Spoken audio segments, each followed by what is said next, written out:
Welcome to Bobby Likis Car Clinic. If you have a car question for Bobby, call now at 1-800-264-5454, toll free from anywhere in America.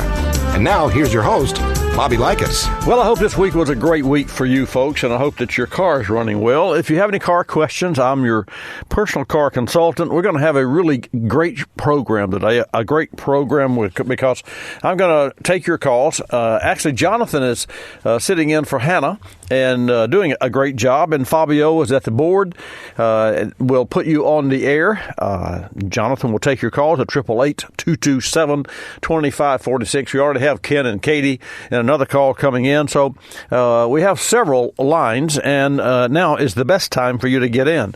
Bobby Likis Car Clinic is brought to you today by O'Reilly Auto Parts, where you'll get better parts, better prices every day.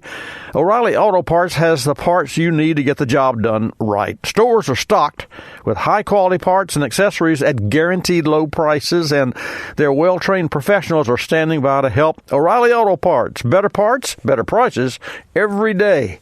888-227-2546. So, tuners, according to a recent article, in fact, just yesterday, Chevrolet's mid-engine Corvette. This is the most talked about automobile, and I'm not so sure that this article is not some more of the hype, but it seems that the tuners are going to have a big problem because the tuner, when I come back, I'll share the rest of this story with you. It's all about Chevrolet protecting the performance of the new Corvette. I'm Bobby Likis. You're going to love us. If your vehicle's a little sluggish, try Berryman's B12 Chem Tool. Using HEST or high-energy solvent technology, Berryman's B12 Chem Tool dissolves gum, varnish, and carbon deposits in the fuel system, which help restore lost power and peak performance. But don't take our word for it. Richard M's 99 Acura had 200,000 miles and was idling roughly. He put a bottle of Berryman B12 Chem Tool and the idle smoothed out and the car ran noticeably better. Learn more about Berryman B12 Chem Tool and other great products at BerrymanProducts.com. Insurance 101, courtesy of Grundy Insurance. Coverage gaps, holes in your vehicle insurance that leave you lacking necessary protection. Grundy's MVP, or Motor Vehicle Program, provides coverage for both collectors and daily drivers on one policy, both with agreed value coverage. Grundy's MVP consolidates your exposures and offers broader coverage with equal policy limits, agreed value, and an added 150% valuation clause. See the Insurance 101 section at Grundy.com. Talking tunes. No, not the ones on your radio. The ones that allow you to reprogram your vehicle's factory computer without even popping the hood. The result is more power, more torque, and a better overall driving experience. We recently sat down with Jim McGinn, Vice President of Marketing for Power Tech. Jim touched on another benefit associated with automotive tuning and efficiency. Let's hear how tuning your vehicle can lead to increased fuel economy. Superchips tuning essentially increases your vehicle's timing. It allows the truck or the car, the SUV or Jeep to run in a higher gear, and it improves the process which we call atomization, which is essentially it turns bulk liquid into spray, and when you achieve this, you increase fuel pressure and you increase your fuel economy. So as a result, you can run the vehicle in a higher gear with advanced timing, and you get a more complete burn. We've done extensive road and dyno testing to validate these claims, and it really impacts the bottom line for the consumer with the Superchips Flash Pack. Find your perfect tune at superchips.com. You're listening to Bobby Likis Car Clinic.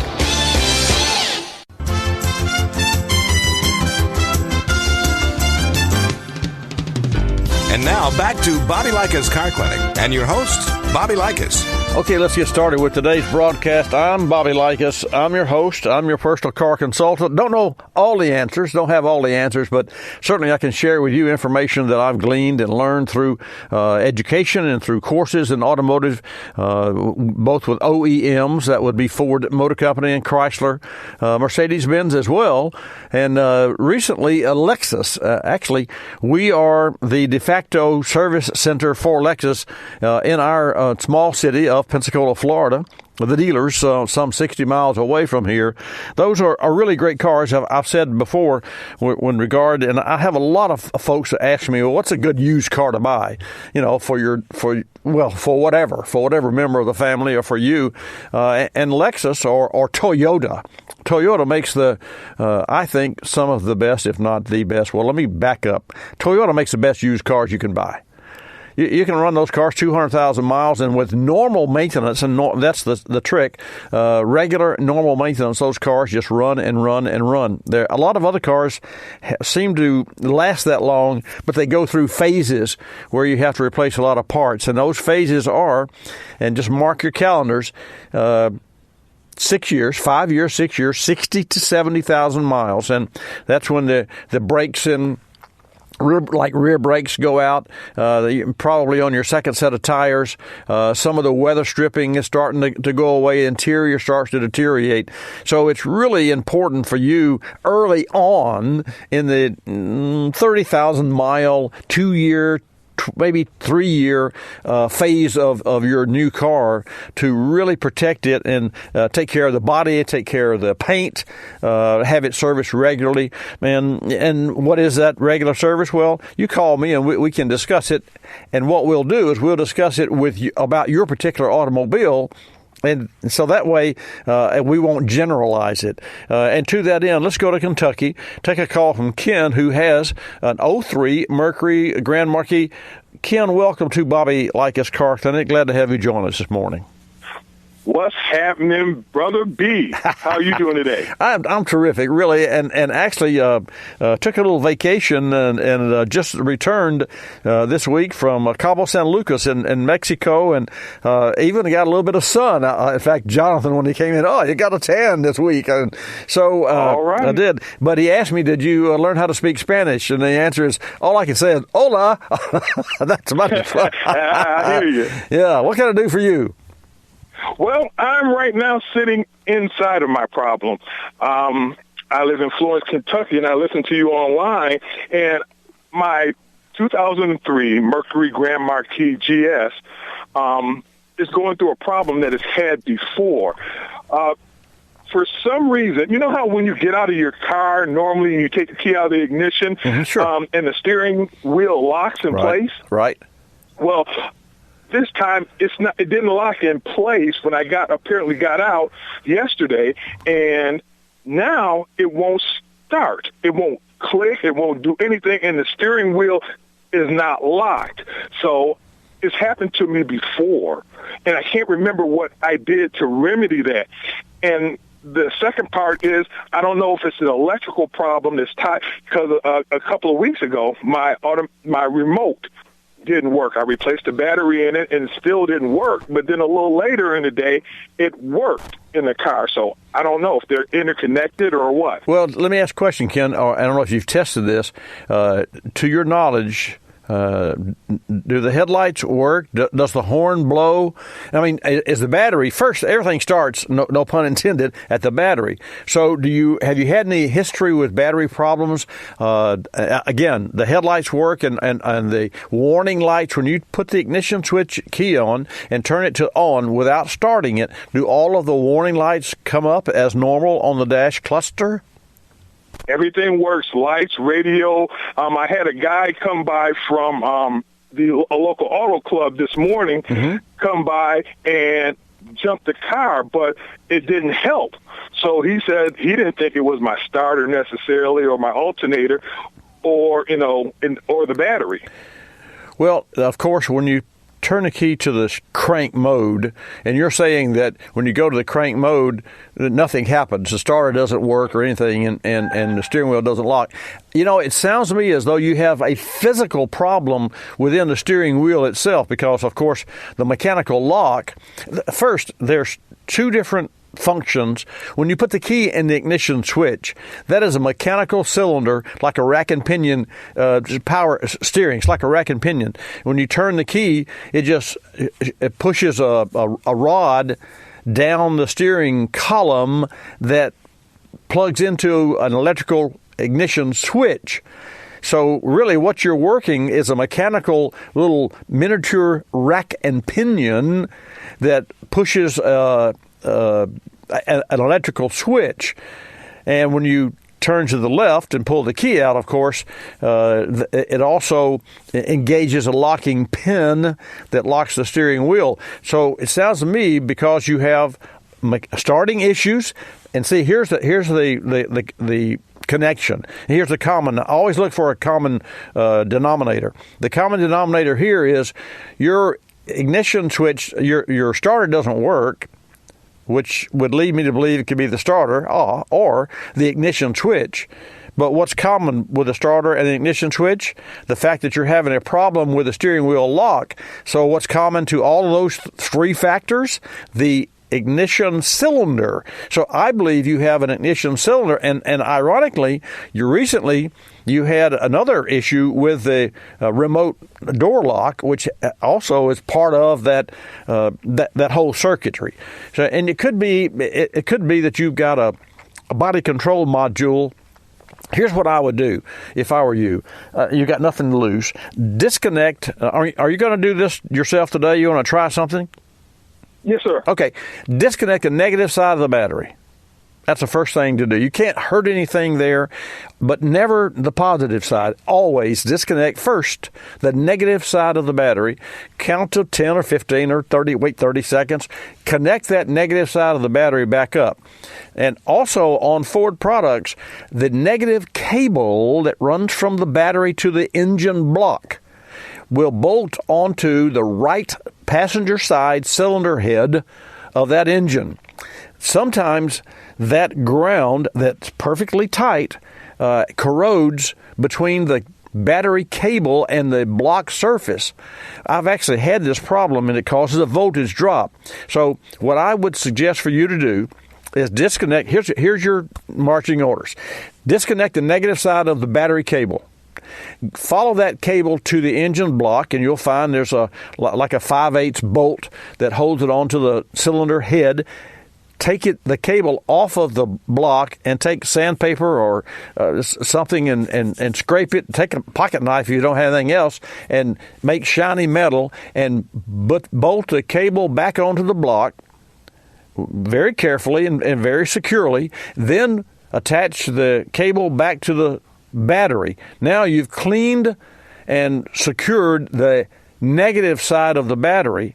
Then go try it again. If that doesn't fix it, you've not wasted any time, but at least you've eliminated one potential problem. And if it fixes it, I'll be your hero. So that's what I would recommend. Yeah. Okay, my friend, try that and let me know either later on in the program. We've got 2 hours to go here, and or next week at your convenience. Thank you so much, Ken. Love to hear from you. And thank you for listening. Mm-hmm. That's pretty cool. I hope he goes and fixes his car and calls us back. Let's take a call from Katie. Katie is from Florida. Oh, cool. Katie, good morning. Welcome to Bobby Likis Car Clinic. Good morning. I hope you can help. I'll do my best. What can I do for you? You've got a 13 Ford C-Max, and it won't start. Say it again? Ford C-Max Energy. Energy, okay. And what's the issue?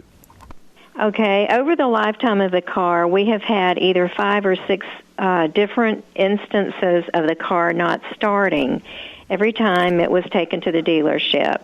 Up until the last time, they could find no apparent reason for it not starting. We have, I think, 2 or 3 times we actually had the car towed in, and a couple of times we had it jump-started. The last time that we took it into the dealer, we were told that it needed a module that may fix it. The key word there is may or might. I got you. I heard you.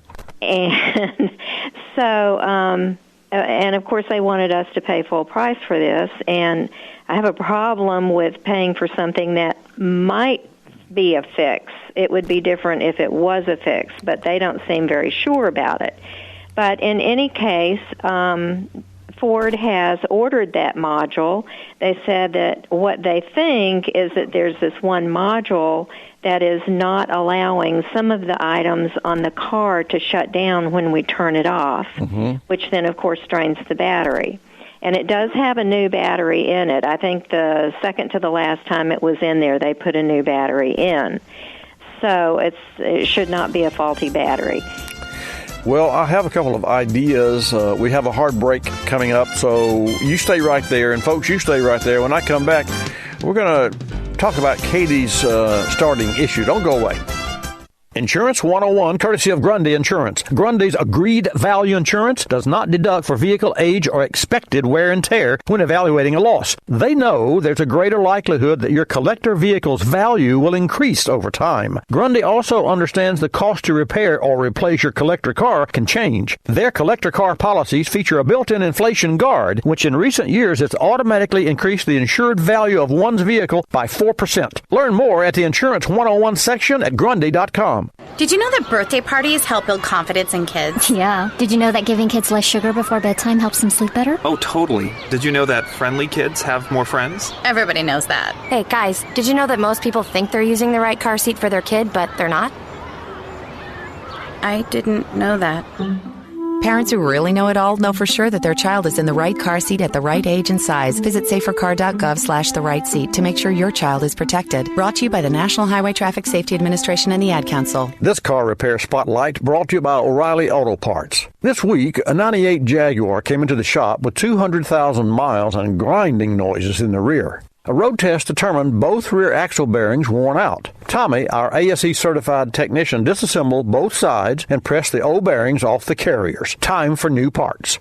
We reached out to our local O'Reilly Auto Parts professional and ordered new bearings and seals. These parts had to be an exact match for this vehicle, or we risk having to do the job over. Our O'Reilly Auto Parts professional informed us that all old and new bearings had matching numbers etched on the races, regardless of where they were manufactured. So we knew the new parts would be correct. What a relief. Repair complete, vehicle quiet, and everyone happy. Another great reason why our first call for parts is O'Reilly Auto Parts. O'Reilly Auto Parts. Better parts, better prices every day. You're listening to Bobby Likis Car Clinic.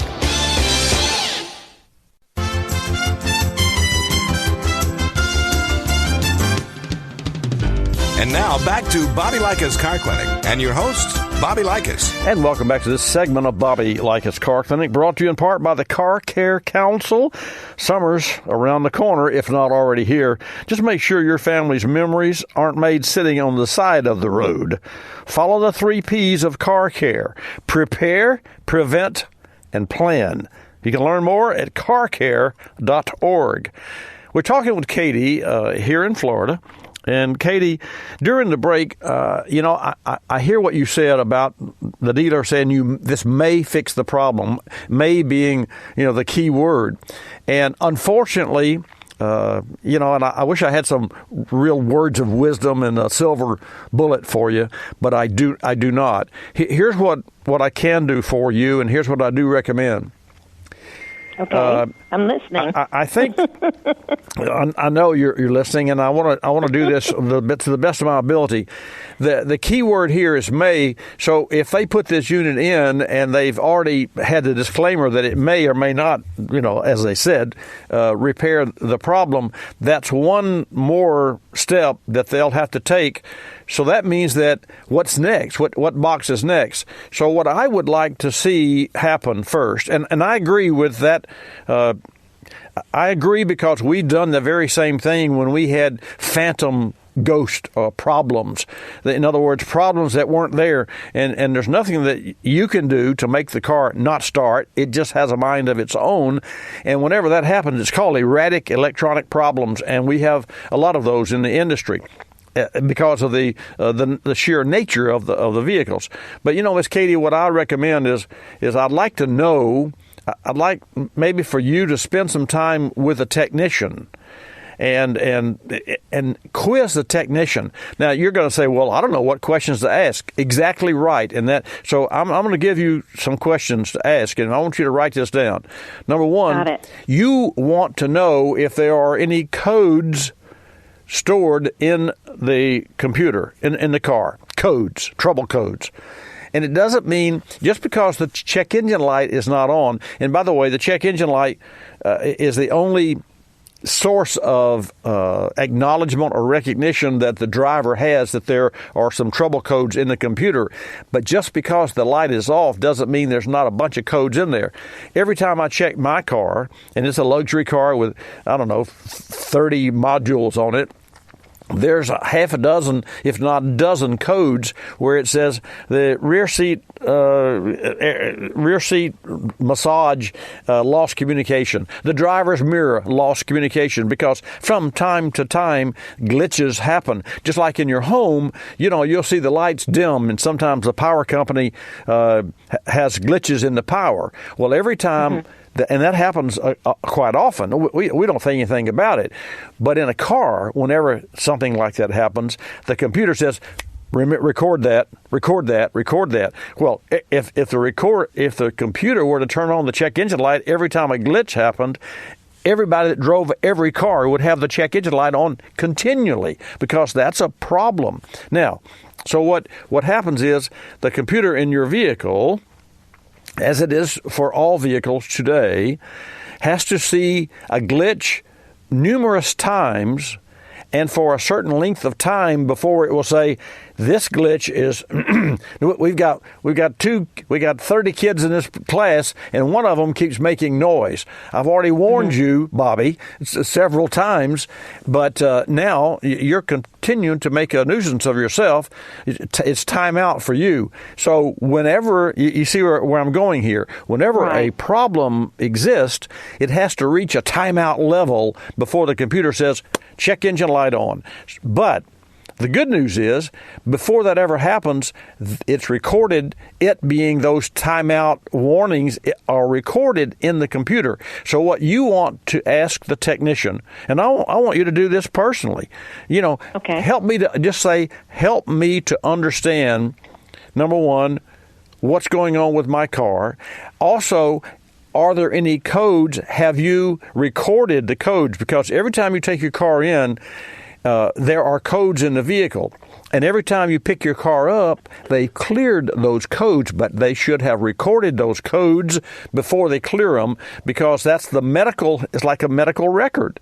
You just because you got the flu and 6 months ago, there are some test results and blood work and what have you. Well, you don't throw those things away. You keep those as part of your medical record. We, for our regular customers, don't throw those things away. We record them, because after the fact, if we repair a car and then 2 weeks goes by and the car comes back with a check engine light, the first thing we're going to do is recheck what we just recently repaired to see that we don't have a similar problem, or we don't have a same problem with a same part. You understand where I'm going here?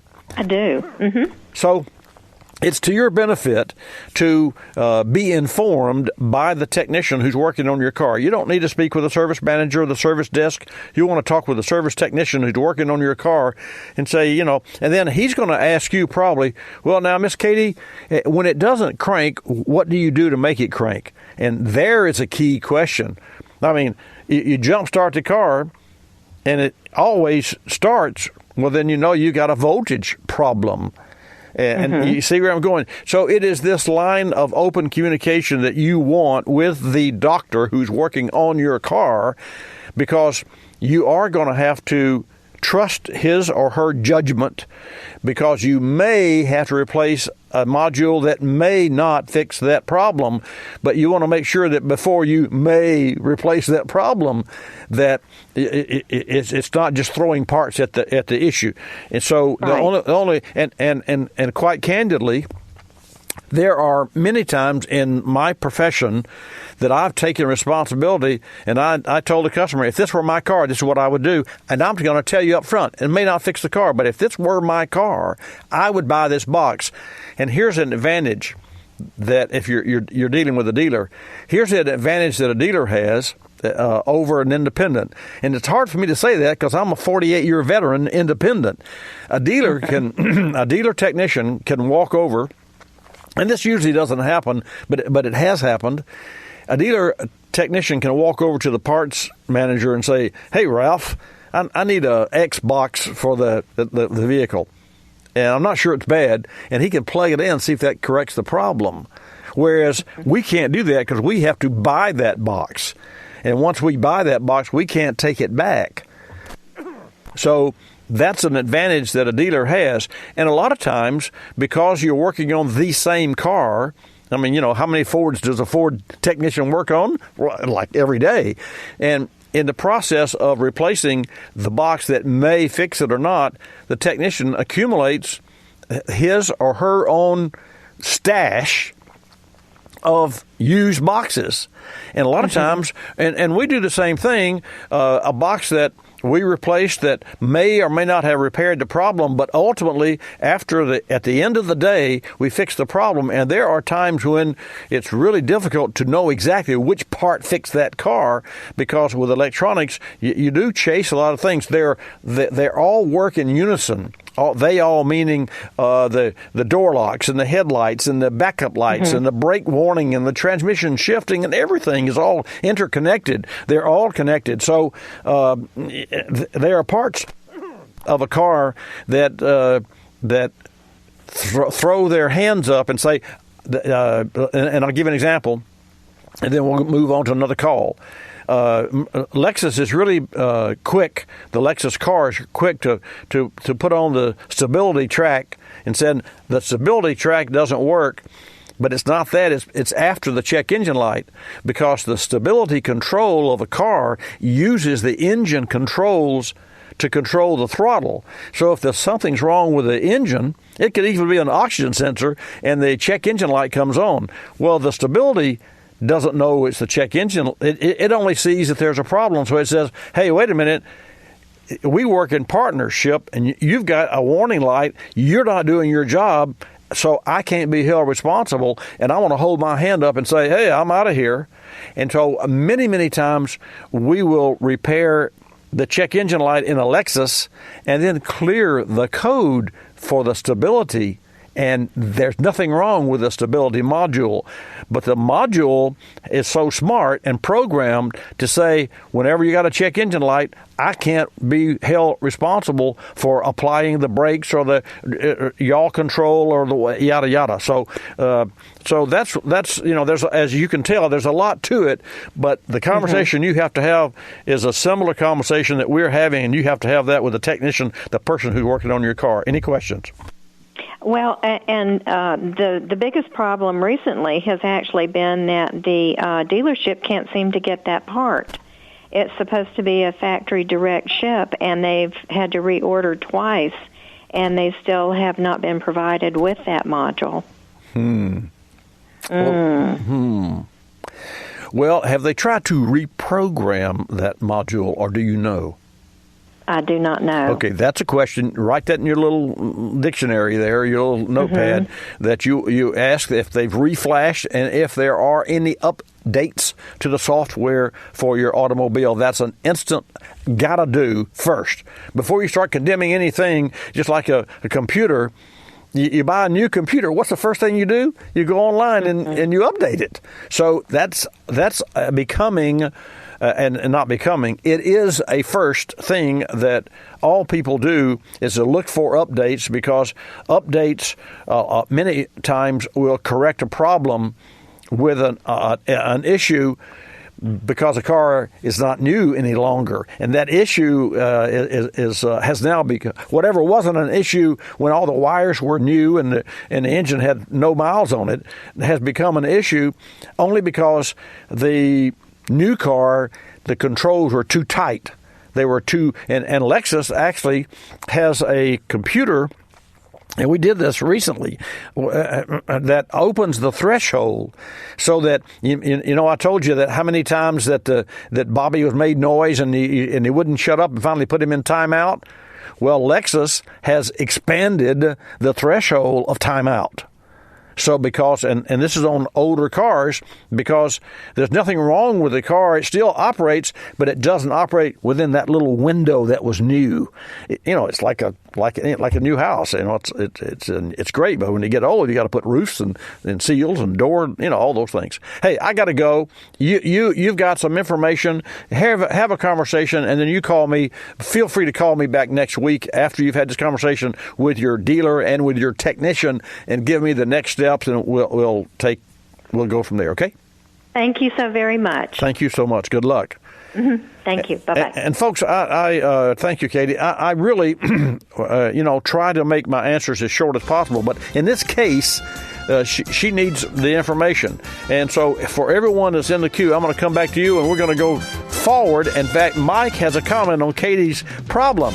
We'll hear what he has to say when we come back.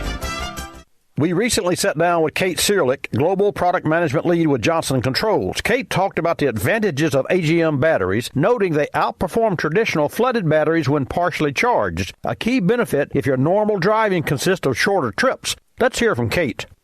Today's charging systems are not negatively affected by installing an AGM battery, and no modifications are needed for the alternator or the charging system. In fact, an AGM battery actually performs better when partially charged than a standard flooded battery. This means if you're not driving long enough distances to fully charge the battery, an AGM battery more efficiently performs and not consume additional power from the alternator. We were able to validate this in fleet testing we conducted in Las Vegas, where we witnessed AGM batteries providing up to twice the service life of a standard flooded battery. AGM batteries help meet the electrical demands put on today's vehicles, and Johnson Controls is the world's largest producer of automotive AGM batteries. Learn more at autobatteries.com. You're listening to Bobby Likis Car Clinic.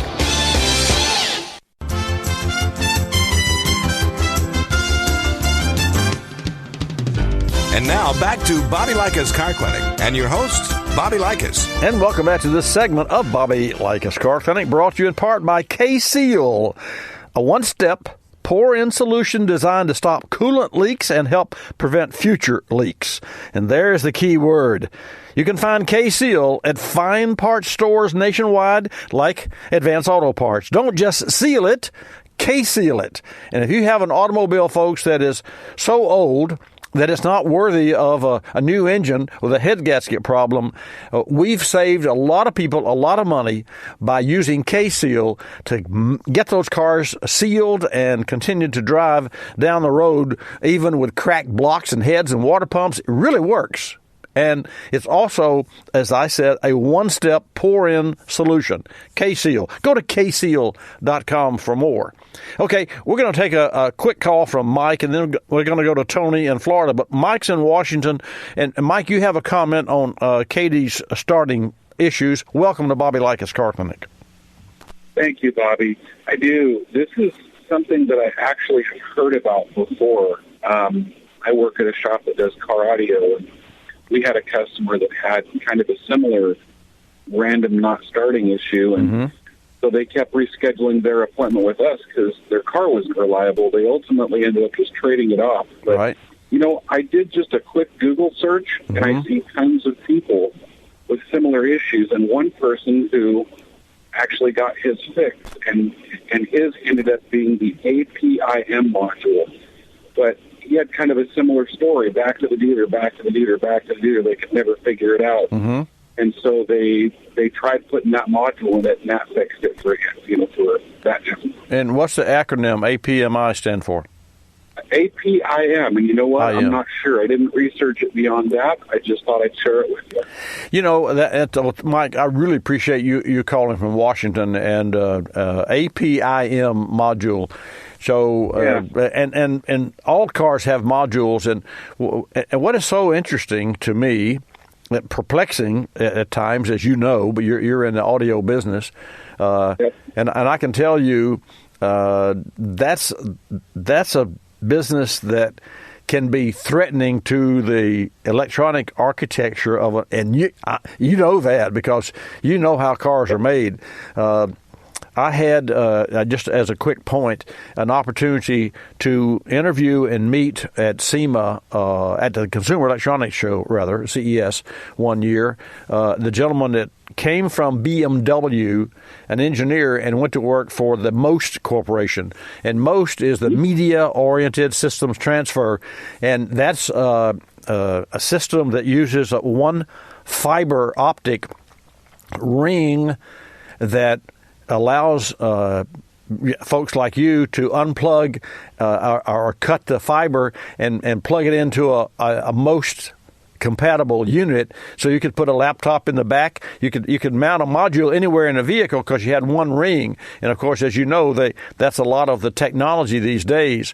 And the challenge with that is that if you don't have a pass through, and the module that's there has a problem, then other modules that aren't even relevant to that operation are affected, because there's no such thing as there is a such thing as a pass through. And you know what I'm saying here. So I admire you for being able to take a vehicle apart and update, upgrade, and modify the sound system. Because if you'll remember, Mike, years ago, GM, and this was the legal way to replace the head unit, which is the radio, folks, in a dash, with a GM car, because the sound audio drivers for the alarm system were in the radio.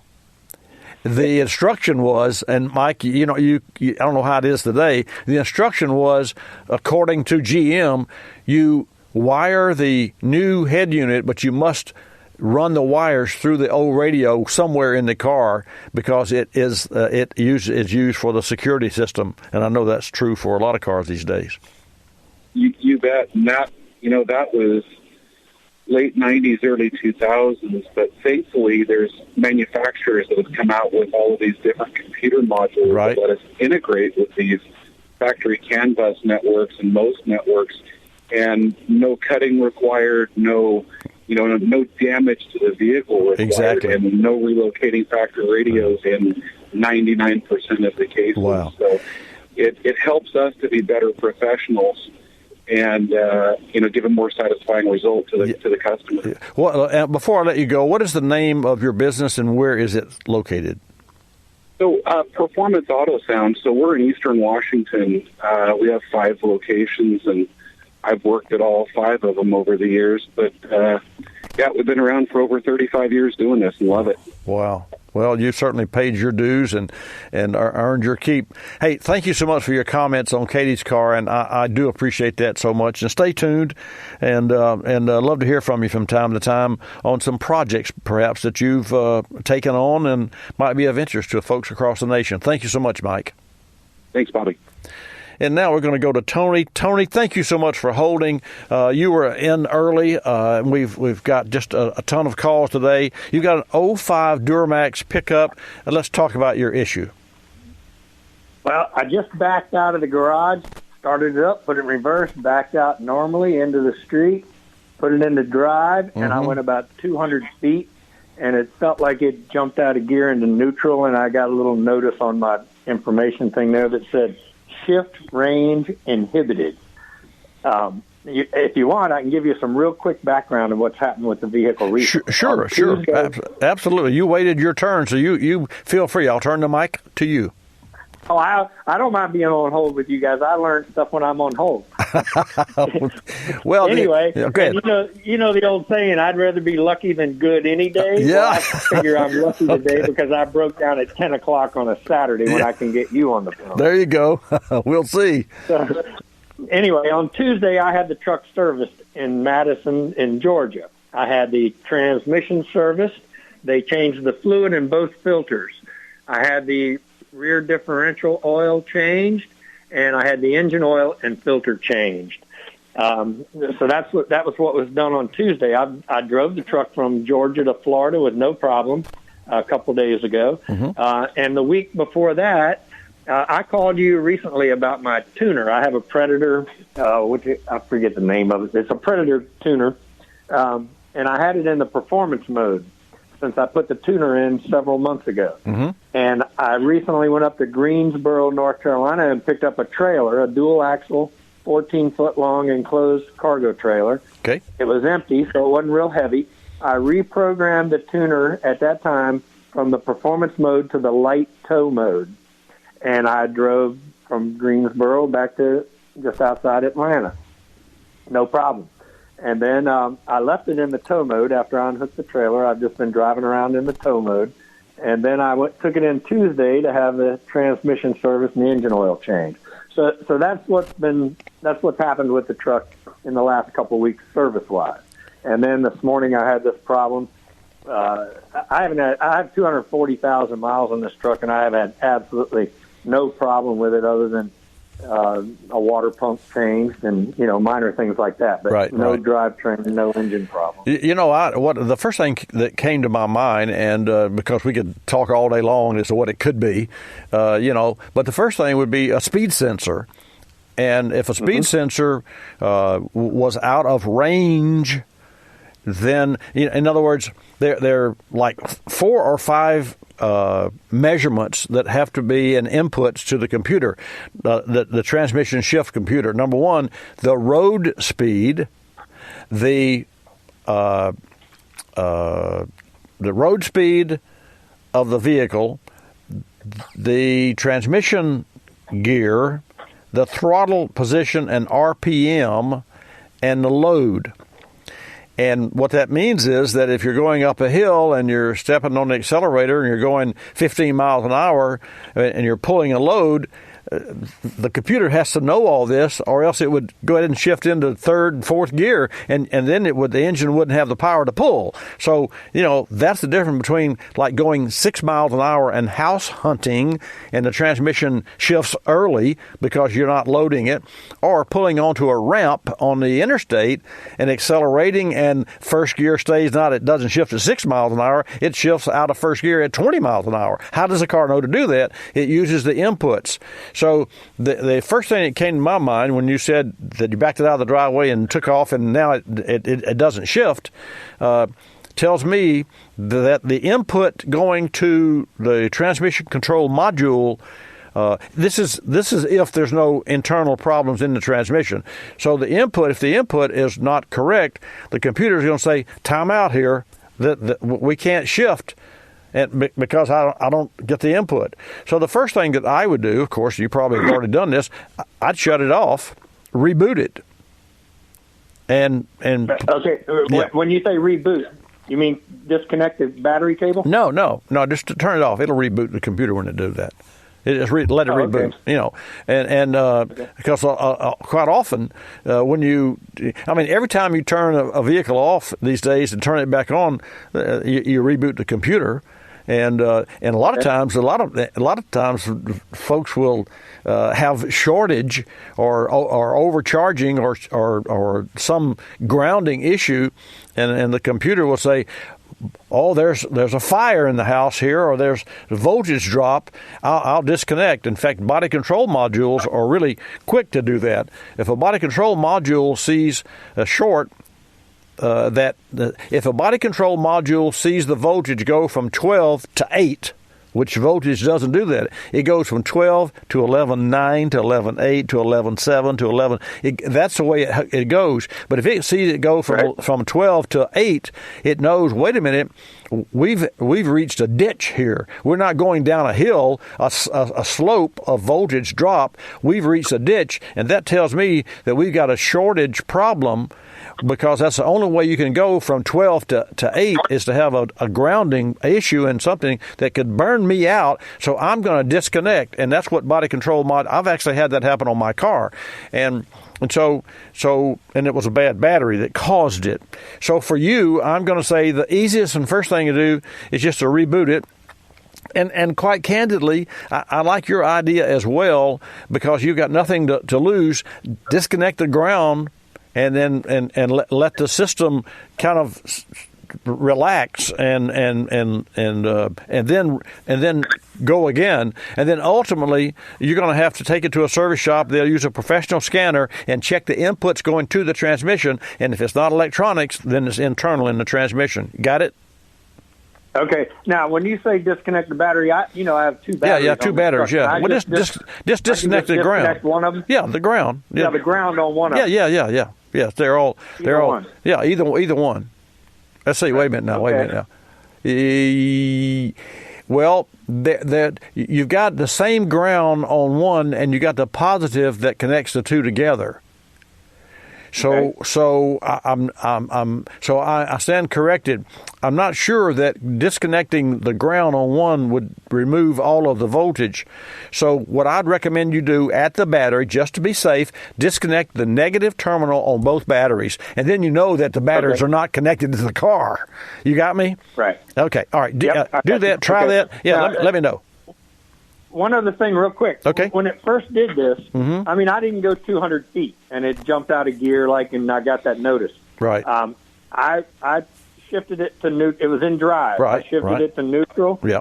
And then I shifted it back into drive, and it started off and did the same thing. Yes. And then I said, well, I'm not going anywhere. So I backed up to pull back in the driveway. I shifted into reverse. Right. And it backed up in reverse. Right. But did the same thing. I went to neutral and back to reverse, and it engaged in gear, and I backed up far enough to get to the driveway. Right. And I put it in drive. My driveway is uphill. It's kind of steep. I put it in drive and started up the hill of my driveway, and it jumped out of gear again, and I shifted from drive all the way down to first and pulled on up into the driveway. So I don't know if that means anything to you, but it would go out of gear and back into gear, and then it would jump out once I started to drive. Well, I think the first thing to do is to try the battery grounds, but also the fluid level in the transmission definitely needs to be checked.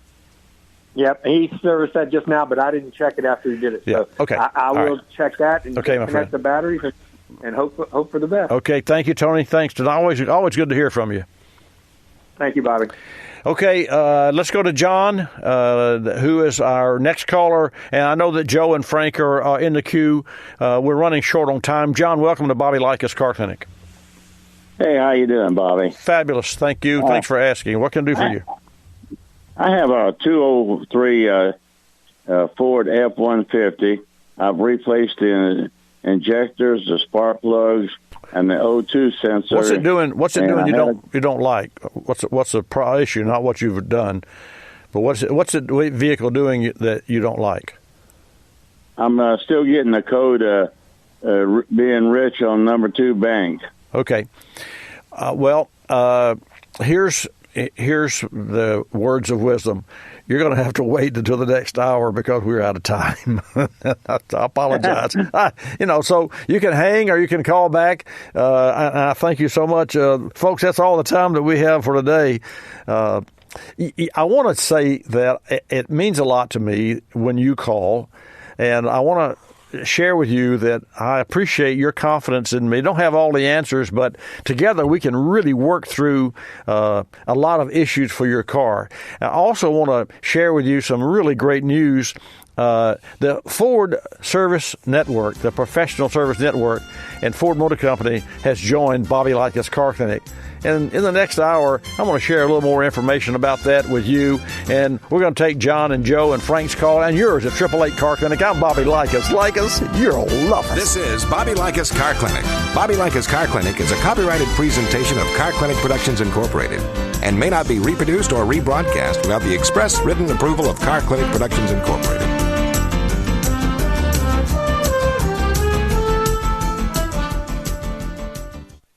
Today's Repair Spotlight is for gasoline-powered engines with 60,000 plus miles. At this age and high mileage, vehicles can develop irritating small oil leaks that can make a mess and ultimately cause serious damage to engine and chassis components. The solution? Berryman's B60 High Mileage Oil System Rejuvenator. It's simple to use and safe for engine components like catalytic converters and oxygen sensors. Berryman B60 High Mileage Oil System Rejuvenator cleans and protects the crankcase and engine oil system on all gas-powered vehicles and conditions and revitalizes seals and gaskets to help stop oil leaks. Berryman B60 High Mileage Oil System Rejuvenator contains zinc-based ZDDP and molybdenum moly to help fight friction, heat, and wear. It helps prevent sludge formation to maximize engine performance and life. Don't put up with those pesky oil leaks. Add some Berryman B60 to your motor oil and add another level of protection for your engine. Learn more about Berryman B60 and other great products at berrymanproducts.com.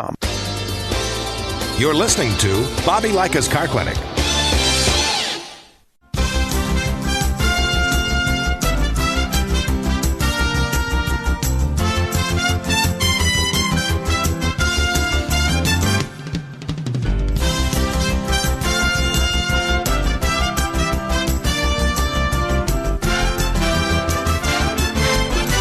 Welcome to Bobby Likis Car Clinic.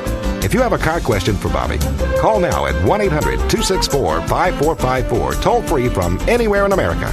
And now, here's your host, Bobby Likis. And a special welcome to this edition of Bobby Likis Car Clinic. Folks, I'm really happy that you tuned in. And just remember, every Saturday from 10 till noon Eastern Time, you can catch us on your local AM and or FM radio station, or you can go to watchbobbylive.com and you can see us because we have the YouTube channel with our association with Google at watchbobbylive.com. Just go to just Google or go to watchbobbylive.com. I'm really excited also about a new partnership with Ford Motor Company. Ford Motor Company has joined Bobby Likis Car Clinic, and the Ford Professional Service Network is a business loyalty program that's offered to independent automotive repair and service locations that, of course, purchase and install Ford, Motorcraft, and Omnicraft parts. And the Professional Service Network, folks, provides unique benefits for our company that we can pass on to our customers, including special technical training, resource library access, personalized reporting via the interactive dashboard, and promotional merchandise and product rebates and growth incentives. The list goes on and on and on. So if you're an independent service shop like I, for some 48 years, check it out. Go to FordPSN.com. Your calls when I come back at 888-227-2546. Let's get the show on the road. Time for another edition of Cooling System Q&A, brought to you by Motorrad, your first choice for vehicle thermostats and caps. Why is the thermostat so important? Cooling system regulates engine temperature and helps prevent overheating. While it's comprised of several components, the thermostat plays a critical role with efficient cooling system operation. It must regulate coolant flow properly to maintain a specific engine operating temperature, in addition to providing quick warm-up. Motorrad's new stainless steel thermal element UltraStat is unmatched for corrosion resistance. Its revolutionary Reax wax mixture provides quicker reaction time. The UltraStat also features bilinear valve technology, which prevents thermal shock to cooling system components, gradually increasing coolant flow versus instant maximum flow found in traditional thermostats. The UltraStat precisely controls engine temperature to ensure the lowest emission standards, maximum fuel efficiency, and terrific interior cabin comfort. The Motorrad UltraStat line is the perfect thermostat upgrade option with coverage for over 160 million vehicles on the road today. Motorrad, leading the way in coverage and service. We recently had an 09 Honda Pilot come into the shop with 169,000 miles on the odometer. The vehicle owner said the cabin was starting to smell like coolant, and he was concerned. Upon closer inspection, we found a heater core leak. Choices were to keep the vehicle and make a repair, which at best is half a day's labor plus parts, or sell the vehicle and buy a different used car that could have its own set of problems. We presented a third option, K-Seal. You've heard me talk about K-Seal before. Well, I don't just talk about it. We actually use the product in our service shop. It's a pour-in solution designed to stop leaks and help prevent future leaks. Other sealers use sodium silicate, which has the tendency to clog the system. K-Seal features ceramic technology that's designed to repair the leak without clogging. Our customer went with K-Seal, and 1 month later, no more leak. Learn more about K-Seal at kseal.com. Don't just seal it, K-Seal it. You're listening to Bobby Likis Car Clinic.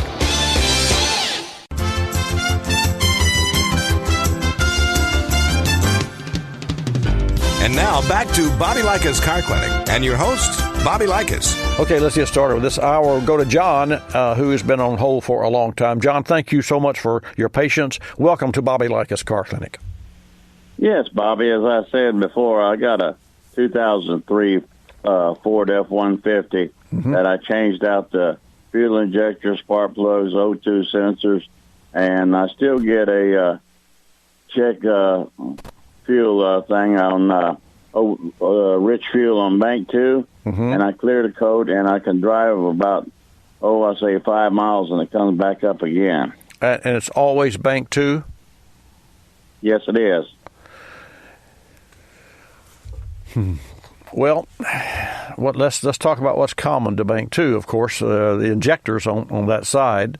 You could have something so sophisticated as an injector driver within the PCM, and we've had our certain issues with your era of Fords, from 2000 to 2009 and 10, where the PCM was an issue. I remember specifically one certain vehicle that we spent some money on and time on, and I talked with the gentleman that owned it, and Johnny Bars, who is our master ASE certified technician, our shop foreman. With the three of us put our heads together before we ever got into this vehicle because it had a lot of miles on it. It had a couple of 100,000 miles, and this gentleman had this ongoing problem, and so and he'd already replaced some parts. So that's a red flag. When it's like going to the third doctor, and the third doctor says, "Well, where's the medical history and what's been done to your body to get you to me?"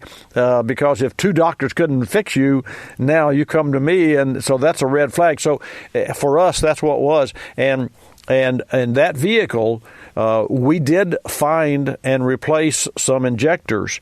But also at the end of the day, and John, the reason that I bring this up, and that's the advantage that I have over any other Car Talk host, because we're in the trenches 50 or 60 hours a week for some 48 years. So in the bottom line, this car had a PCM problem. It was a driver in the PCM, in the powertrain control module, or ECM, electronic control, in the engine management module. So when we say computer, that's the main one that runs and tunes the engine. So it was a driver in the PCM that was the problem. But yet, if you didn't have the experience, you'd say, well, this is an injector problem or it's an O2 sensor. I can't tell you how many oxygen sensors have been replaced because the code is a oxygen sensor bank 1, too lean, too rich, or what have you. Oh, it's not the oxygen sensor. Something's causing that problem. So with your situation, you're going to have to. Do you have a connection to a master ASE certified technician that you've been working with, or just a do-it-yourself project? I'm doing it myself. Okay, it's time to seek professional help. There may be something that you're overlooking, and so the least that you can do is agree with a local service provider and make sure that you deal with someone who's professional and has the training and is ASE certified. That's a prerequisite for all of our technicians. And for those technicians that we hire who are not ASE certified, we offer that and we demand it. Actually, it's part of the job, and we pay for those tests. And what that does for us is we get better service, and you learn because cars are sophisticated. So that's what I'm going to advise you to do: is stop, don't replace any more parts, take it in. It could be a wire issue. It could be a grounding issue. It could be a pressure regulator, although I doubt it because the pressure regulator would affect all of the injectors, not just one side. So that's what I'd advise you to do. So in other words, could be a wiring or one of the computers could not be working. Or the computer, right. Yeah, but anyway, and let me give you a website to help you. Go to ASAshop.org, and ASAshop.org is the non-for-profit organization. I'm a member of the Automotive Service Association, have been for years, and I promote that organization, and rightfully so, and proud and privileged to do so. And then you can put in your zip code, and you'll find a half a dozen shops within your area that's convenient. And then what I would do is I would call a couple of those shops and see how they treat you, see how interested they are to help you solve your problem. Be careful, and let me forewarn you. Be careful about saying, I've replaced ABC, X, Y, and Z. I still got the problem. What do you charge me to fix it? Do not approach them in that manner. Because if it's I'll tell you, Bobby. Yep. I'm right here in Pensacola, so I'll probably come see you. Okay. Well, good. Then when you call and you talk to my crew, do not tell them. Ultimately, you give them as much information as you possibly can. But when you call, you tell them up front, this is what I've done. I've spoken with Bobby, and then we will agree to a initial one-time charge to determine whether or not we're going to work on your car and whether or not we think we can fix your car. And if we don't see the fit there, we won't accept the car. So your worst enemy could be you, John. You don't just start throwing parts on cars. I mean, hey, you got the same problem. You spent a ton of money, right? Okay. That's right. I hear it. All right. Well, all right, John. Bobby, and I appreciate listening to you. You're welcome. Bye-bye. Bye-bye. So, folks, that and I'm serious, every word. That's what you have to do in the business. You have to, and there are certain things you can do on your car, but as I said in the movie, man, you got to know his limits here. Let's go to Joe in Pennsylvania, also very patient. Joe, thank you so much for holding. It's your turn. Welcome to Bobby Likis Car Clinic. Thank you, Bobby. First of all, I want to thank you for your mechanical, technical counsel there. Thank you. Thank you very much. I'm not sure John feels that way. But anyway, what can I do for you? All right. I got a couple questions. AGM batteries. I'd like to know really what the big difference is between AGM and the wet battery, and also a lithium compared to a lithium battery for these. It's actually for a scooter, like, we'll say four-wheeler, small vehicle, AGM or lithium. What's the difference? And one other question about a CR4, 2004. Okay, well let's do one thing. CR4 they call it. Let's do one thing at a time. Number one, lithium batteries. Those batteries in multiples, like 6,000 in a Tesla. Those are small batteries that are connected in series that multiply the voltage, and that voltage could be it builds 300 volts and drives electric motors. So that's what lithium batteries are used for. And lithium, so lithium batteries are not the same makeup as the lead acid battery or the AGM battery. But specifically with AGM batteries, and a good example is Optima. And just for you to know, and if you're listening to the program, you know that I do have a partnership with Johnson Controls, and Johnson Controls makes more AGM batteries than any other manufacturing in the world. And an AGM battery is absorbent glass mat.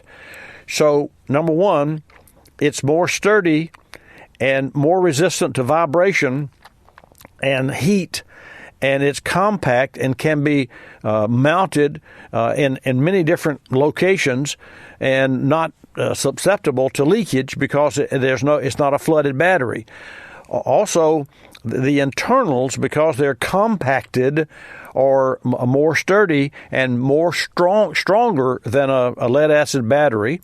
And in addition, from the information that I've gleaned over the years with AGM batteries, and I've used them for many years, and they're in my car, those batteries will operate at a lower state of charge without overtaxing the charging mechanism on a car. So they are superior to a flooded battery. A flooded battery is an old technology, and Johnson Controls is a premier manufacturing company in many areas of automotive world. But one of the things that we shared with you last year was the power frame grid.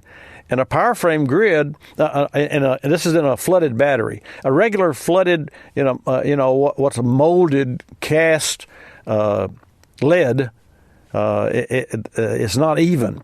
You cast something, it's rough. But what PowerFrame did was they laid out lead and they rolled it flat, and then they stamped every grid. Stamp. So every grid was the same. So with every grid the same, then the voltage flow was superior, like 70% better current flow. So that's just one of the answers for your questions. So my selection would be an AGM battery over any flooded battery. We got a hard break, Joe. I'll come back and we'll address your second question. Don't go away. Why CarStar? Today's vehicles offer comforts and conveniences never imagined 20 years ago. Backup cameras, entertainment systems, start-stop technology, the list goes on. These technologies help avoid accidents. But what happens after a crash? Growth in electronic vehicle content adds to the collision repair cost and complexity. Damage a side view mirror or paint a bumper, and you may change the trajectory of that sensor. Adaptive headlights are another example. They actually turn the corner with you as you're turning the corner. The price for these headlights can reach $2,000. Now, more than ever, it's important to follow automaker guidelines for vehicle repairs. Don't compromise vehicle safety. CarStar is North America's largest multi-shop operator of independently owned repair facilities. CarStar delivers consistently high-quality repairs and the industry's highest customer satisfaction ratings. At CarStar, they don't just repair cars, they repair your car. Learn more at carstar.com. Folks, recently a 99 Chevrolet Blazer came into the shop. The owner was having problems with hesitation upon acceleration. He'd already changed out several parts: spark plugs, wires, ignition coil, mass airflow sensor, fuel filter, and the air filter element. He even changed the thermostat and coolant temperature sensor. Still had the same problem after putting a lot of money in this car, and he was frustrated. We dug a little deeper, cleaned the throttle body, and checked for trouble codes. No codes. So we recommended Berryman B12 Chem Tool. Carbon deposits and dirty fuel injector nozzles are a common problem with drivability in late model engines. We also recommended a higher quality gasoline. The customer noticed improvement on the first day, and only a few days and a few hundred miles later, the problem was completely gone. Berryman B12 Chem Tool features HEST, Berryman's exclusive high-energy solvent technology. The result is a more complete combination of available chemical technologies. Drive to BerrymanProducts.com for more information. That's BerrymanProducts.com. You're listening to Bobby Likis Car Clinic.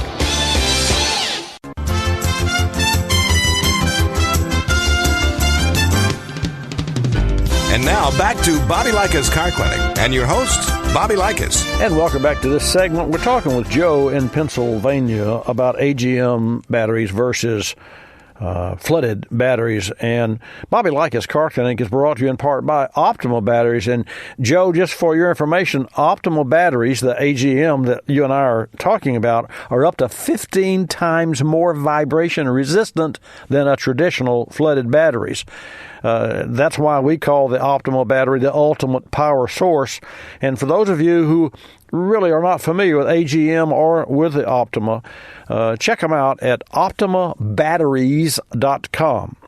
Now, Joe, you mentioned you had another question. So back to you. AGM batteries, does that also pertain to the small ones, like the 5-inch by 3-inch? Absolutely. Absolutely. In fact, any of the batteries that, for instance, in all the jump boxes that we have in the shop, and we have two. Yeah. We had one that was old and worn out, and I don't know, maybe 5 or 6 years old, but it still worked, sort of. And then we bought a new one. Well, we paid $200 for the new one, and so I asked the crew, I said, what are we going to do with the old one?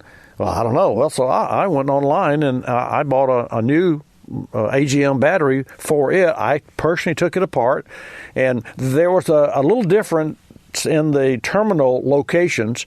They were both on the outside, except the battery that I had was about an inch difference. And so I had a little bit of an issue tweaking the cables, where the jump cables. But overall, I spent $60 for this battery from Amazon, and I now have a $200 brand new box and a $60 brand new box or used box that for all intents and purposes is new because I bought a new AGM battery. And that's you wouldn't dare use a flooded battery for any kind of jump because of the acid and because every time you pick it up, you set it down, it vibrates. And so AGM, people just don't know because they don't understand. And with electronics like they are today, the battery is ultra important in every function of the car. But anyway, you had another question about another car. I didn't really understand you. I actually about lithium. I was trying to compare. Like they had these small lithium, 3x5 inch lithiums for the ATV lithium ion. Are they safe? I mean, how do they compare to the AGM? I do not know the answer to that question. Okay. I do not. I don't know enough that I feel comfortable being an authority, but I will do some homework this week. I do know that lithium batteries are used in, in EVs, in electric vehicles like Tesla. But I also know,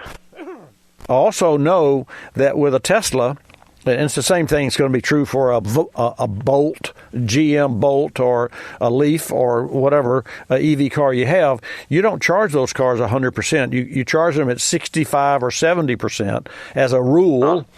And the only time you charge them at 100% is when you're going to go on a trip, and then you bring them up to 100%.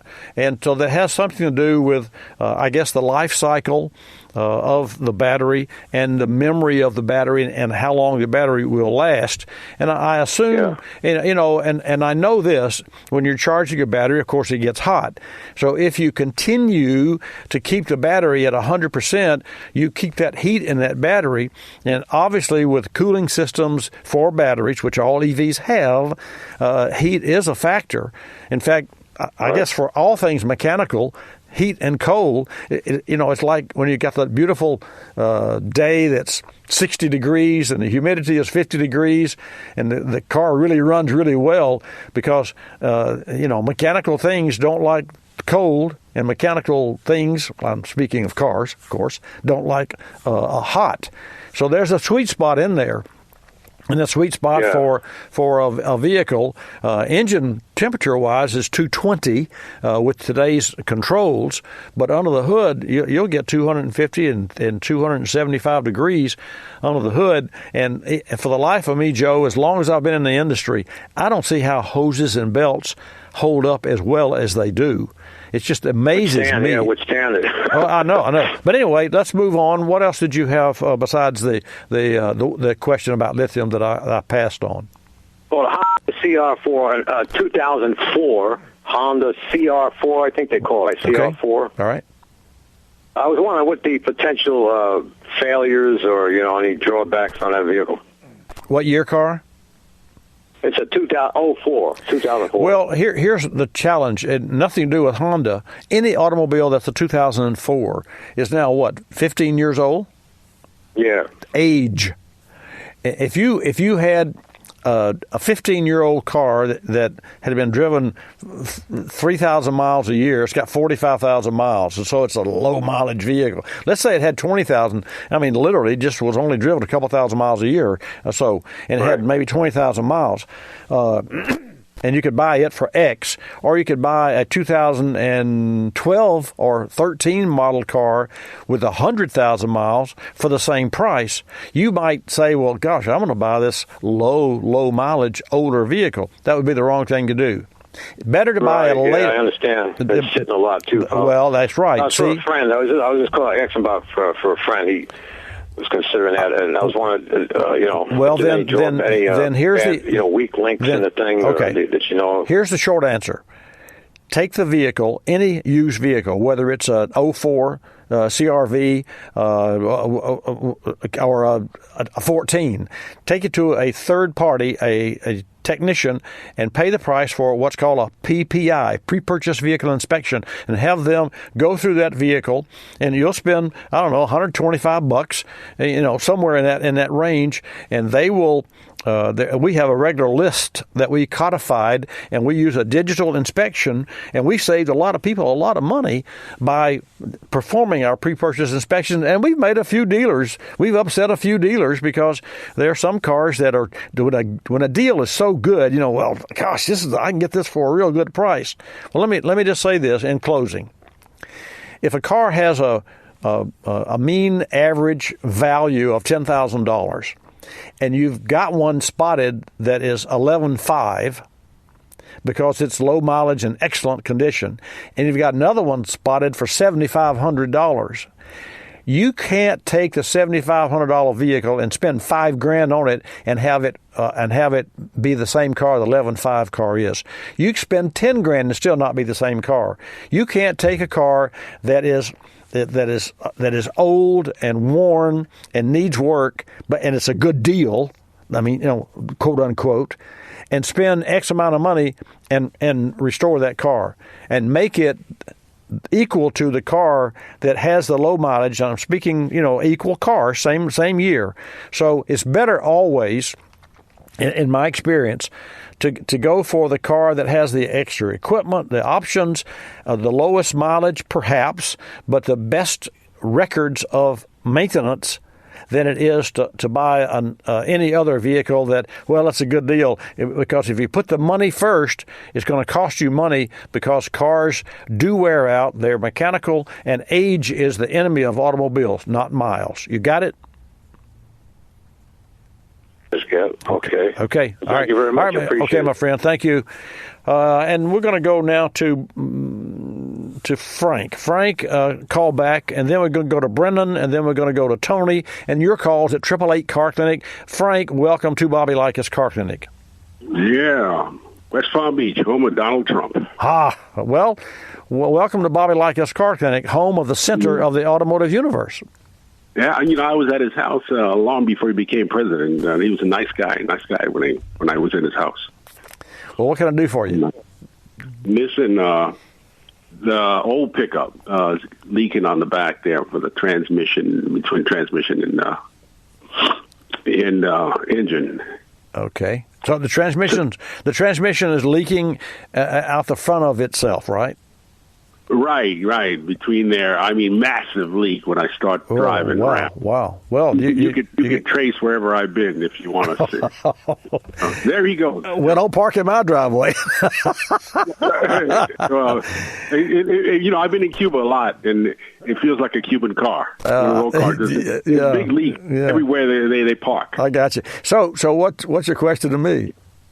Well, how do I stop that leak? Or is that a seal back there? I don't know. Does it leak transmission fluid, or is it engine oil, or is it fuel? Oh, it's oil. It's a dually. I know, but wait a minute. You're asking me a question, but you're not giving me the information I need to answer the question. Is it transmission fluid, or is it engine oil? Oh, it's engine oil. Well, it's a rear main seal. You got to pull the transmission and have a professional replace a rear main seal. So when you replace that rear main seal, is there anything else? Well, you got to take the torque converter out. Is there anything else you have to do? Well, that will be an opportunistic time because you have the transmission out to also replace the front pump seal in the transmission. Because you've got the transmission out, and all you have to do is ease the converter out, and of course it'll spill fluid, but that's okay. So any shop worth its salt that would, for how many miles on this 95? And it's an old dually.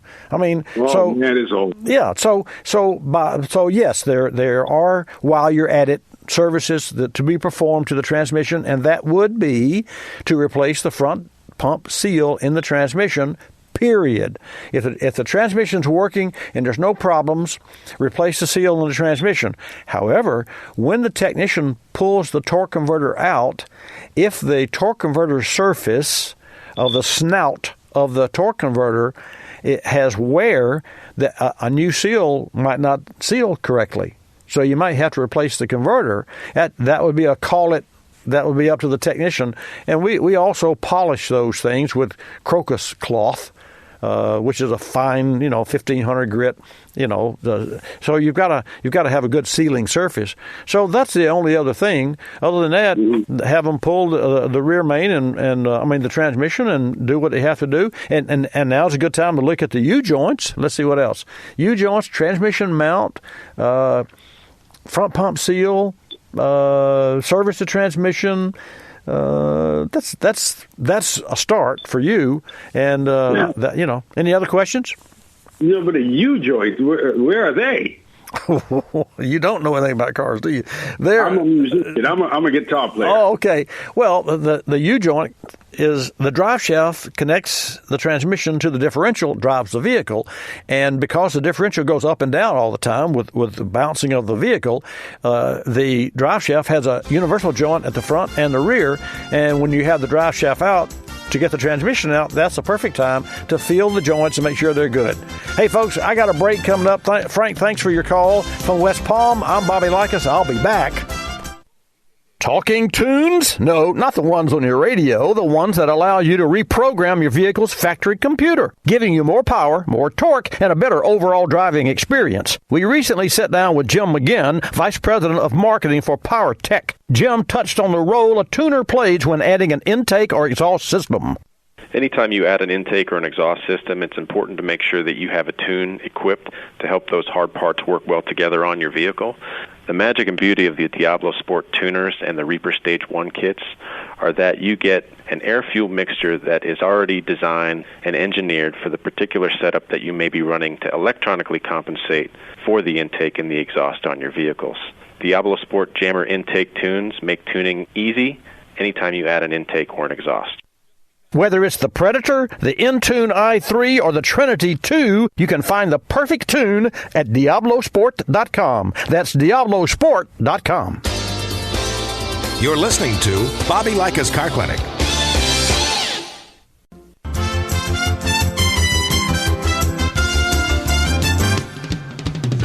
And now back to Bobby Likis Car Clinic and your host, Bobby Likis. And welcome back to what a great program we're having today, Bobby Likis Car Clinic, brought to you in part by Motorcraft.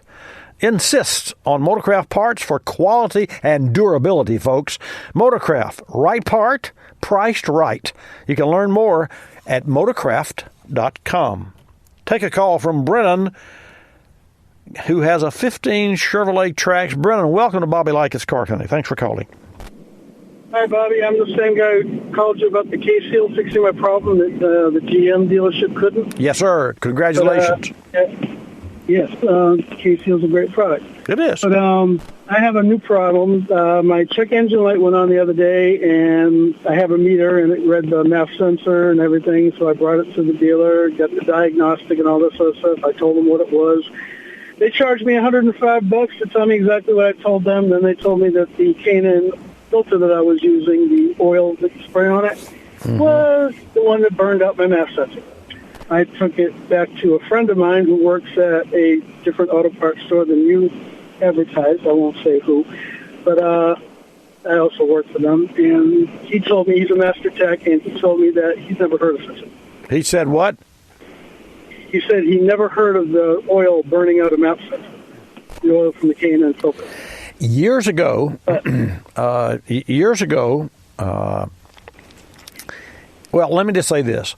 Of the millions of K&N filters that are in service, including 2 on my one car, it has dual filters, there have been 200 of hundreds of millions of filters, 200 cases that were opened. Normally, you'll hear a dealer that condemns a K&N filter and saying the oil gets on the air mass sensor. The oil that is used to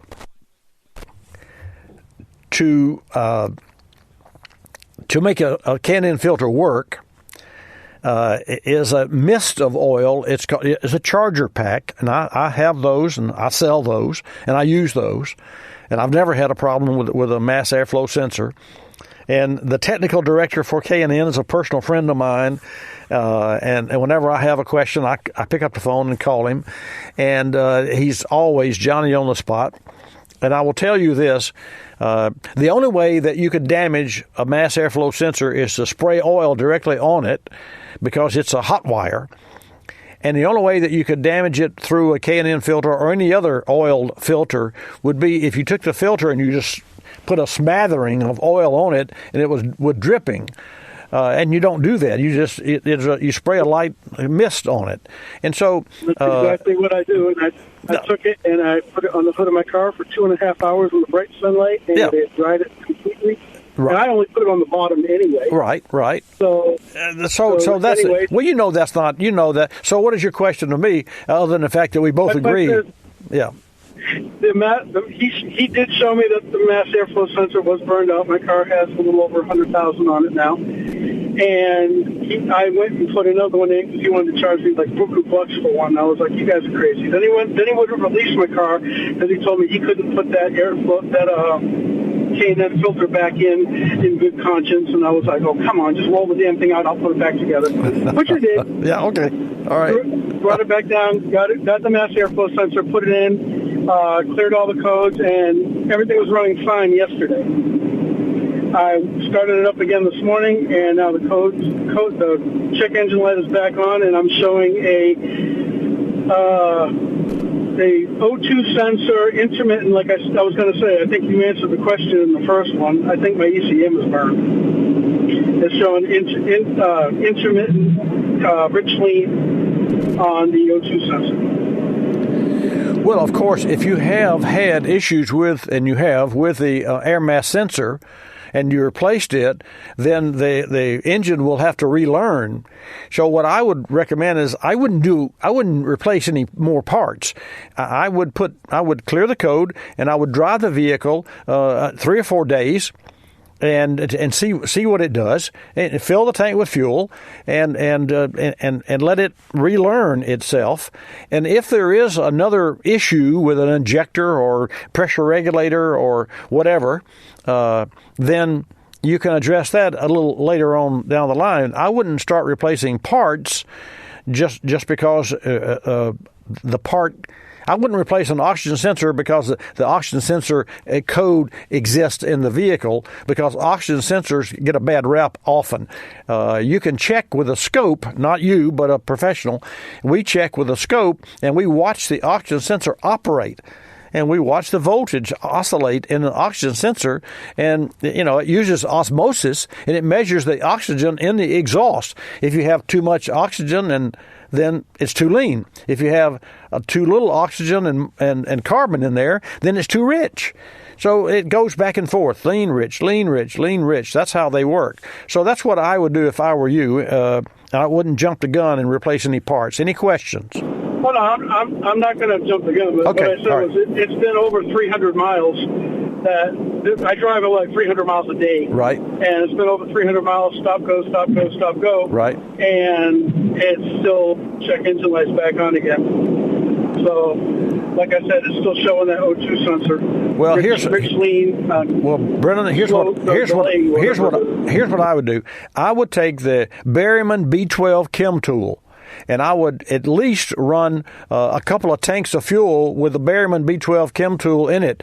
And the directions are on the bottle, and you maybe use 1 can to 20 gallons.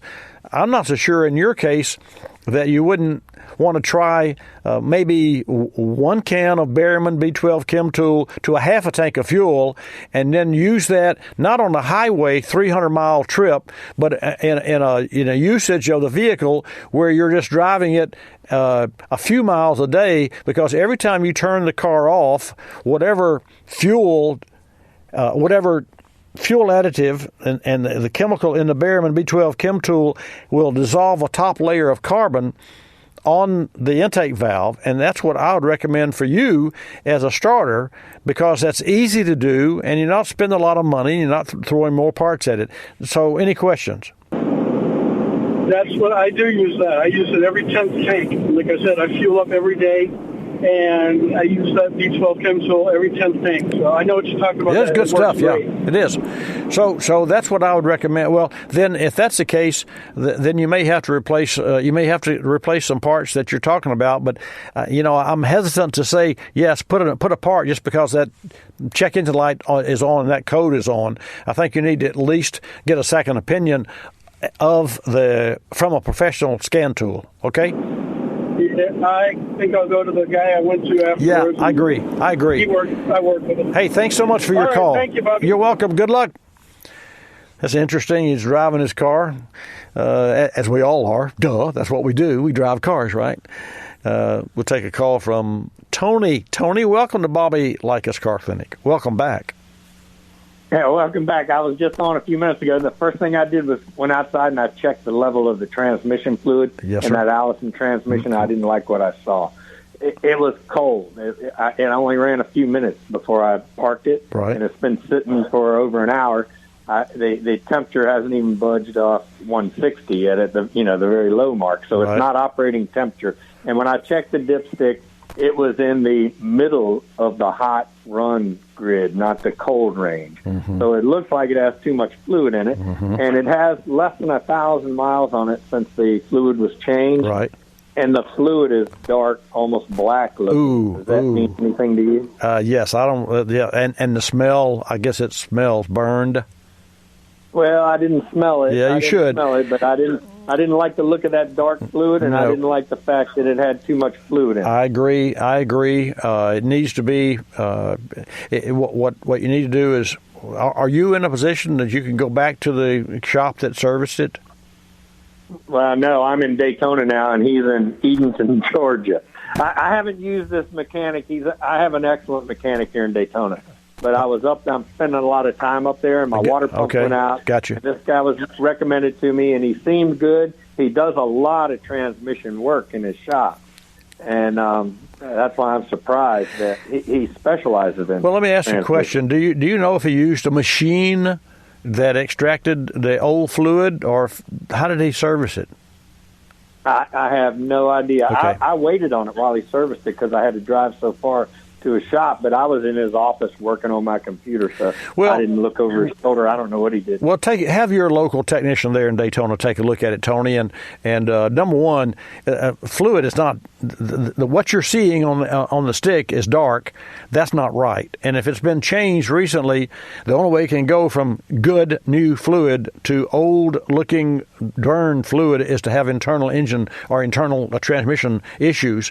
So have your local technician check that fluid and at least service it again and make sure that you use a machine where you get 98% of the old stuff out and you put new in and make sure the level is correct. And temperature wise does make a whale of a difference. And transmissions are really, really picky about the right level. So that's what I would do as the next step for you. I recommend that for your next step. Okay, I'll get it over to my guy on Monday morning. Now, can I drive it over there? It's 6 or 8 miles away. Or should I have it towed over there? I mean, I've got 600 miles on it since they changed it. But on the way here, I have a transmission temperature gauge on this truck as well. Right. And the transmission temperature never. I watch my gauges constantly, and the transmission temperature gauge was not out of the range where it always runs. Right. And the engine temperature is right on the money. Well, could that have happened because he may have overfilled it? If I drove it that far with too much fluid in it? Well, no. In my recollection, here's what happens when too much fluid's in a transmission. The fluid gets up in the gears and starts to foam. And then because the clutches in the transmission use hydraulic pressure, you can compress air, but you can't compress liquid. So when you have foamy liquid, then the clutches can slip. And so, yes, an overfilled transmission could be damaged because it has foamed fluid. And that foam fluid will not maintain the pressure that straight liquid will. So yes, the answer is yes. All the more reason you should at least service it one more time and try it. As far as driving it, I have an issue with driving it because what happened this morning when you pulled off is something new to this vehicle that's never happened before, and the fact that it won't go. It won't shift. That tells me that it's best not to drive it. It's always safer to tow it, even though it's only 6 miles. It's like, for me, the analogy comes when you got an engine that's overheating and the exit is only a half a mile up, and you say, "Well, gosh, it's overheating." That last 100 feet melts the engine down. So. Okay, I have it. Play it safe. Okay. I have AAA Premier. One other thing, real quick. Mm-hmm. I did notice after he serviced it, when I was driving it that it shifted a little bit funky when it was going into high gear. I guess that's a 6-speed transmission, I believe. And when it was going, when I was on the highway, and when it went all through the gears, when it went into 6, it kind of hesitated a little bit, if you know what I'm saying. Yeah. It didn't make a real smooth shift into high gear. Well, it could be. It could be that high gear clutch or the lockup converter is overheated, and you could have a damaged transmission. Have your person to check it, and then feel free to call me next week if I can help you back. Thanks, Bobby. Yeah, Appreciate man. it. Thank you. Welcome. Take care. From Louisiana, Dane. Welcome to Bobby Likis Car Clinic. How you doing, Bobby? Fine. How about yourself, sir? Good. I got a little problem with the 1992 F-150. Okay. It has a dual. It's a straight 6, right. Inline 6, and my fuel. When I turn my key on, it takes a while for the fuel pressure, to get up. Okay. And once I started and everything. This is what I had to do to start it. I sprayed some starter fluid in it, wow. and it started. Wow. But then it ran rough until it warms up, and then it goes in, and I can drive it all day long, and then it starts all the time while it's warm. But then as it sits through the night, the next morning it does the same thing. If I wait like 5 minutes, it'll pressure up. Right. And I brought it to a couple of mechanics, and I've changed everything that they told me to change, the sensors and stuff like that, and it's still doing the same thing. Well, there's one test that has to be performed, so just hear me and get this performed. Have a fuel pressure test performed that includes the following: operating pressure, dead head pressure, and residual pressure. And flow. Fuel flow, deadhead, pressure, operating pressure, and residual pressure. Call me back next week. I'm out of time. Okay, thank you, Bobby. You're welcome, Dane. Folks, that is all the time we have for today's broadcast. And remember, if you're like Jim in Virginia or Felix in Texas, FordParts.com is your one-stop shop for Motorcraft Ford parts and Ford accessories, and also Omnicraft parts, which are trademarked by Ford for multiple brands of automobiles. FordParts.com also features high-quality parts, images, and line art diagrams, detailed descriptions, and a related parts section showing part numbers in close proximity. Really a cool site. Live chat and call center support is also available. FordParts.com. Find it, buy it, and get back to work. And thank you. I'll see you next week on Bobby Likis Car Clinic, 10 till noon Eastern Time. Like us, you'll love us. This is Bobby Likis Car Clinic. Bobby Likis Car Clinic is a copyrighted presentation of Car Clinic Productions Incorporated and may not be reproduced or rebroadcast without the express written approval of Car Clinic Productions Incorporated.